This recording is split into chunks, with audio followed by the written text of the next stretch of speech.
Hello everybody, I hope you're doing awesome today. My name is Mattie, and today I'm going to be deconstructing Billie Jean by Michael Jackson. What a Super Smash hit. It was made back in the 80s, but it still holds up today. You play it at a party, and I guarantee you people are getting off their chairs and jumping around and dancing. Today, what I'm going to do with Billie Jean is I'm going to take a deep dive into each individual track that was used to make this song. I'm going to go over each element individually. For example, the drums or the bass or the vocals. I'm going to talk about how I think they made some of these sounds, how I think they recorded some of these sounds. I'm going to talk about this song from a music theory perspective. But I'm just going to pretty much combine all my musical knowledge and talk about this mix, all of the tracks that are recorded on Billie Jean. And I think you'd be surprised to find out how much actually went into a song like this. Let's get into it. I'm going to show you my screen and we'll get started here.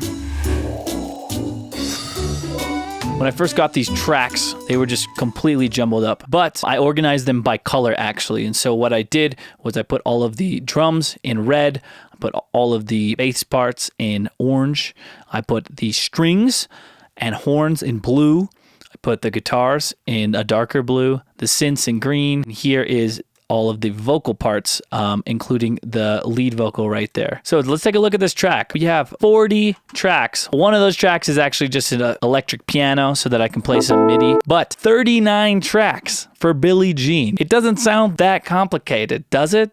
I don't think so. Let's start off with probably one of the most important elements in my mind. Well, they're all important, but let's start off with the drums. Really, this is what makes the people get up and move. This song still holds up, and a big reason why is because of the drums. Let's take a listen.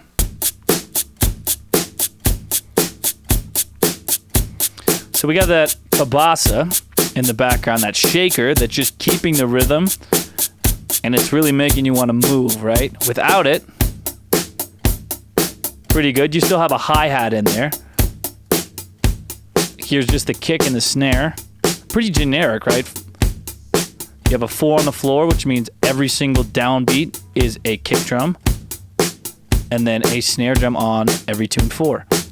Pretty classic. Then when you add that hi-hat, you kind of get that swing. Part of that swing happens from naturally playing it like that. Part of it happens from compressing it correctly. So if you can get the compressor to attack and then, or more importantly, in the release to time with the song, you can kind of get a swinging feel and you can kind of get more of a groovy sound just like that. Right? Just what it makes you want to bob your head, at least for me. Okay? The key to any good track, any successful track, needs a solid foundation, and they need people to listen to it and immediately want to move, right? And the way they do that is through the percussion section. Let's move on to some of the other percussion, some of the extra percussion that there are. Okay, we got some toms right here. I'll solo these bad boys. So a little bit of a 8th note fill up into the, looks like the first chorus, I would assume. Also on the first chorus, we have these claps coming in. So here's with the claps, here's without the claps, and here's the kabasa, of course. Here with the claps, without the claps. All right, just gives it a little bit more energy. That clap is really taking up a lot of high frequency space, and that's adding a lot of brightness, a lot of energy to the mix. Okay, let's take a look at some of the other things that they did here. There's a few other just random percussions that are throughout the track. If you look at these 3 tracks right here that I've highlighted, there's not a ton going on, but they're just extra things, but they're to help fill in dead spaces in the audio, help to make the audio more interesting. Yep, boom. Boom. In the mix, let's see what it sounds like. Not my lover. Boom. Interesting. I like it. Keep it spicy. There it is. Something that I found interesting here is there is a synth hit, or a synth tom is what they called it, and I put it in the drum section even though it's a synth because it's just mirroring the same hits that the tom does. It's just giving them a pitch, which makes it more interesting. Together, it sounds like more of an instrument than it does exactly a tom. However, it still gets that percussive feel. So listen to those together. Ba-da-dum. At the same time, pretty cool stuff. Let's move on to the other parts of the song. Let's take a look at the bass individually and see what they did. I mean, it's a very famous bass line. I hope that they did something cool here, and it just seems like it. So what they did here is they have a synth bass, and they also have layered it with a normal bass. I'll show you what I mean. Here's the synth bass by itself. Kind of sounds hollow. What I imagine they did is they cut out sort of the low end of the sound. They wanted this sound for more of their like mid-range. That sort of mid-range power kind of gives it that distinctive synthy sound. There's quite a few synths in this sound, so it fits in well with the rest of the soundscape that they've created. On the bottom end, you have a really low end bass. Now this sounds like a saw wave to me. However, it could be a real bass played with a lot of distortion. I would imagine though, staying in line with the rest of the track and especially the other synth bass, that it is in fact a saw wave. Like they had two different synths here. One of them with the saw wave and a low pass filter or cutting off the high end. And then the other one would be a higher synth to give the bass line more presence, but giving it a little bit different sound. It's also easier to mix that way when you have just a lower bass and then a higher bass. A lot of times the low bass can get really muddy, and so you want specific control over that so that you can dial it in with the kick. It's just easier to work that way rather than having one single bass. You can do it. It just sometimes takes more plugins, sometimes takes more mixing time. And 9 times out of 10, I'm doing the same thing. I'm putting some of the high frequencies that the listener is going to hear up top in the bass, and then I'm separating the tracks out for those lower frequencies in the bass as well. Let's hear what the bass and the drums sound like together. This is the groove of the song. This bass line is throughout the entire song. You know it. As soon as you hear it, it is so recognizable. And that's part of the brilliance of this song, you know?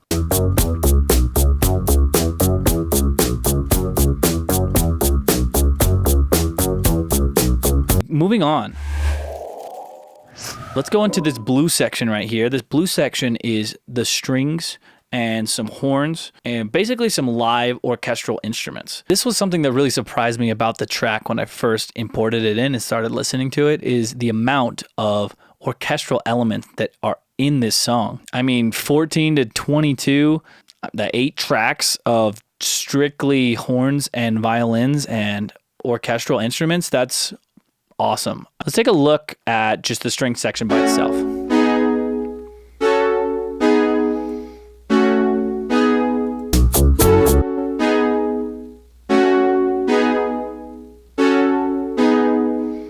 So these are strings, but I think that these are synth strings. They are stabbing that part, ooh, ooh, doo, doo, right? They're just emphasizing that part. They're giving it some more beef, some more oomph.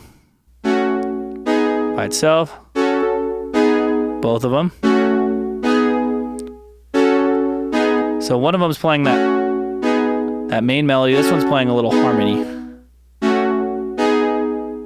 Still playing the melody too, but if you can hear it, I don't know how well it's coming through on speakers, but the main notes in this one will be bum, bum, bum, bum, rather than bum, bum, bum, bum.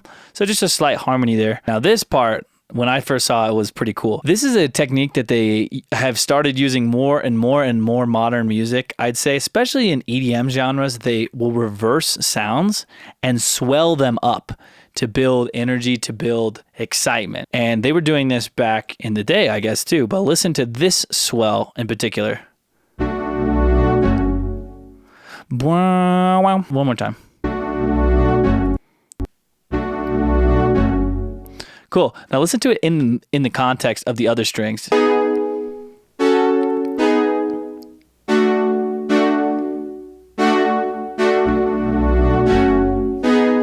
Sweet. I dig that swell a ton. That's awesome. We add the chorus in. We have some violas, a viola and a violin that are coming in. It kind of sounds like a mellotron-ish to me, which is one of the first sampling instruments. If you've ever heard Strawberry Fields by the Beatles, that sound with the intro is the mellotron sound. There was a few settings, but that's kind of what this sounds like to me.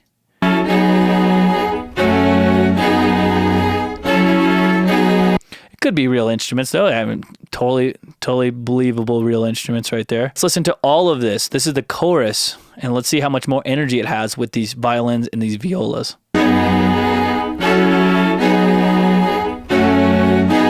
Definitely sounds more full. The chord change.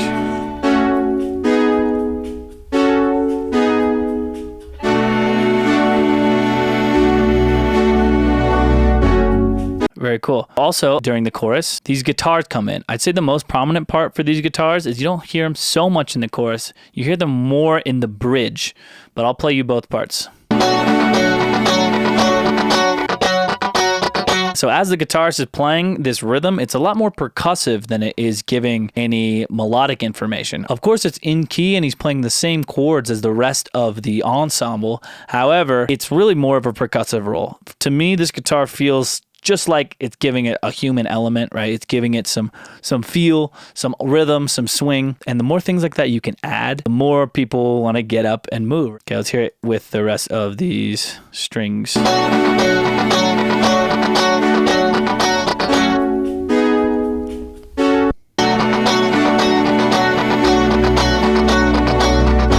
Very cool. I'll show you the bridge really quickly, but if you can just look at the waveforms down here, you can see the guitar picks up as the song goes on. That's a pretty common technique too, is to, as the song goes on, to build the song, right?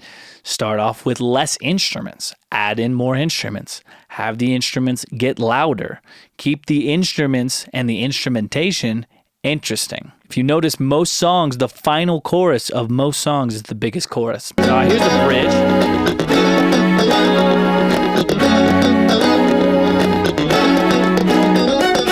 They got a little lick on the guitars, ba-dum-bum-ba-down, and they have the strings backing it with sort of a pad-like effect or roll, as in padding the sound, giving it just some lush chords to go off of to set the scene for the key, set the scene for the rest of that. Okay, let's take a look at these horns. I don't know if you've ever noticed them, but they are pretty sweet.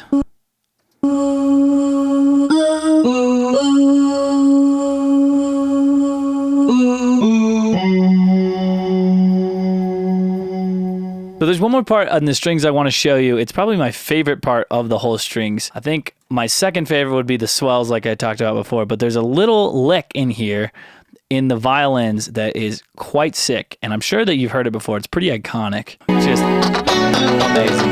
Just sick.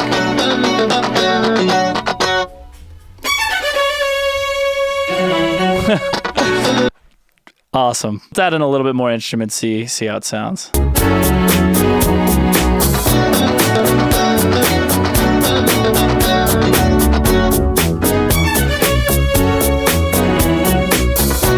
So tight. Whoever made that, mad props. Way to be good at the violin. Okay, let's get on to the synth section. So the synth section is, I mean, it's vast. There's quite a few different synths going on, doing different things. Let's just get into it. So starting off, we have these two synths that are also accompanying actually there's a vocal in there and these stabs that we saw in the string section as well, right? They're all playing sort of the same thing. They're all just adding some oomph and interest to that. So pre-chorus right here, you have a synth pad. I'll show you what that sounds like. So it's actually gliding up into the notes. That's called glissando on any synth. We also have the classic Rhodes, one of the most iconic electric pianos that there has been, that still to this day is continuing to be put on records and records and records. Right? So that classic electric piano sound, right? Sounds cool. Okay, the Lyricon. I don't know what synth this is from, or if it was played live. I've never heard of a Lyricon. Don't know who Tom Scott is, but, you know, I dig that little part there. A trick that I like to use in my songs and that I hear a lot on the radio and in this song right here is in the spaces of the vocal, I like to fill it with other things. For example, be careful who you love. Break a young girl's heart. You see how it fills in those gaps right there. Otherwise, it would just be bug around, making young girls' heart. And then I would just be standing there for a little bit, which is fine. But the best of the best mixes are really catching your attention with melodies on melodies, right? They don't want you to have a single down moment. They want you continually entertained, continually paying attention. And they do that by interlacing melodies in between breaks. Back into the chorus now. Let's take a look at all the synths going on.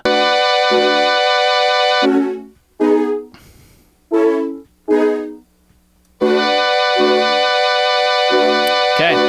So again, you have that synth stab that was coming in at the beginning, those same parts, and then you have accompanied with a pad during that sort of quick breakdown section, and then come right back in. Okay, we've taken a look at most of the elements. Now I want to talk about the vocals. This guy can sing. I don't know if you knew that, but Michael Jackson is a freaking legend. Let's dive into some of his vocals. Told me her name was Billie Jean as she caused a scene. Then heavy hair turned with amazing. What a singer. Let's go into some of the higher parts, the harder parts. I was on the side. Always told me, be careful what you do.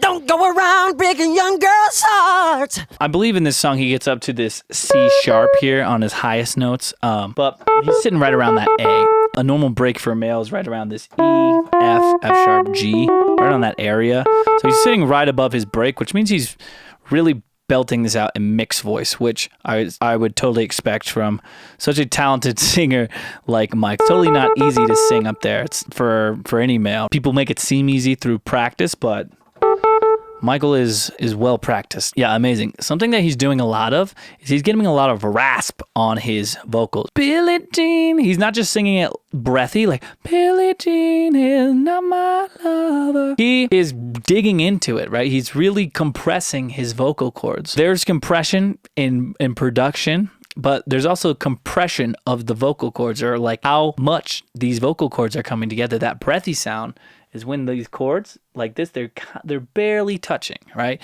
And the compressed vocal cord really comes together tightly. When he's singing, he's really getting that. When you get that sort of raspy voice, this is really compressed vocals. So he's doing that while he's singing to get a cool effect. He's also super fluid in his range. You can just see that by throwing out like, yeah. I totally dig that. I mean, that's totally a style thing and sort of his signature, but it's impressive throwing that in as he does on pitch so often. I'm gonna stand by me. It's not like straight like that. When it's in my mommy, be careful what you do.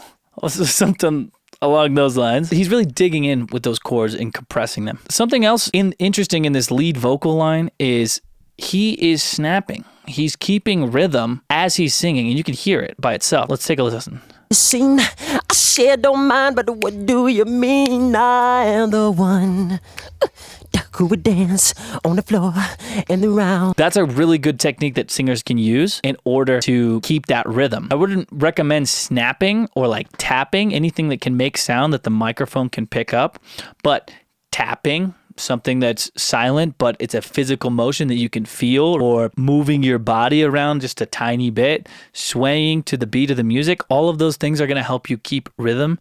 And that's exactly why he's doing it, right? He's really getting into the song. He likes singing the song. You could tell he's grooving. He loves this song. And it comes through in the performance when you can get into it like that and you can move and you can snap. I'm not saying snap in your vocal recordings. However, I'm saying it's a good idea to get into it, right? Feel it. Move around a little bit. Don't be a stiff robot there trying to just eat the microphone. It's not gonna help anyone. It's gonna come out worse for sure. Let's take a look at some of these background vocals. Like a beauty queen from a movie scene. I said don't mind, but what do you mean? I am the one. There we go. We have some oohs, right? We have some oohs background. So we have this same stab, ooh, ooh, in singing, in the synths, in the strings, all playing sort of the same part. So we have some harmonies right there. Who would dance on the floor and around. Cool. They also come in. Lover, she's just a girl who claims that I am the one. Oh, man, but the cat is not my son. Yeah, so these are all the background vocals. I mean, they are fantastically done, recorded, and they are on point. Let's listen to some. Lover, The Billie Jean is not my lover. The Billie Jean is not my lover. The Billie Jean is Amazing. I mean, something that I think really sets apart people like Michael is his vocals. It's so iconic to hear that voice, to hear him sing like that, and all of the production that goes into behind it with all these backing tracks. I mean, just so well done and awesome to hear. Right. Awesome stuff. Let's talk about a little bit of music theory. I'll quickly play this bass line. I'll just show you what it is on the piano, and then we'll talk about sort of the key that it's in. We'll talk about some of these stabs. We'll talk about some of the melodies that Michael's singing in his singing.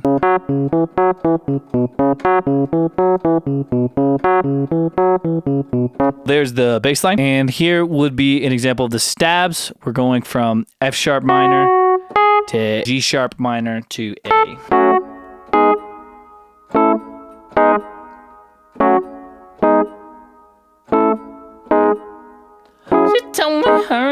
We have the bass line that's chilling out in F sharp minor.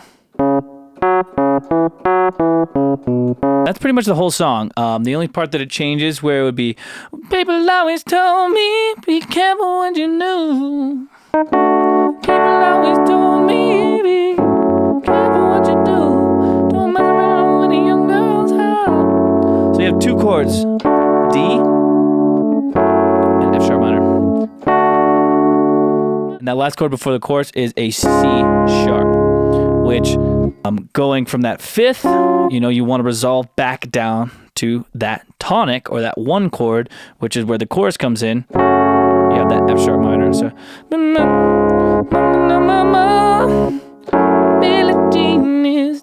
there's kind of, from a music theory standpoint, what's going on, what's happening. Let's just quickly diagnose what sort of notes Michael is singing in F sharp minor.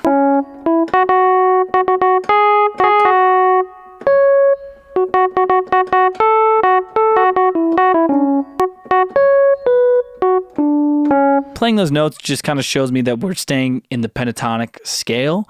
Relatively, there are a few exceptions, and I'd say that that's probably true for most modern pop songs. That's our bread and butter, really, for songwriters and melody writers. So what a what a great song. What a round of applause to the team over at Michael Jackson. I'm sure that they are the top-notch engineers, the best of the best. Still being played at parties from little kids' birthdays up until Granny's 80th. It's a hit through generations and generations, and it will continue to be one. Okay, that will do it for my deconstruction of Billie Jean by Michael Jackson. If you like this video, if you like me talking about music like this, if you like sort of a behind the curtains look at some of the stuff that goes on in songs like this, then leave a like. That would really help me out. That would let me know that you're interested in seeing more videos like this. I have other videos on my channel as well. If you're interested, you can go check those out. Thanks for stopping by my channel. My name is Mattie. I will see you.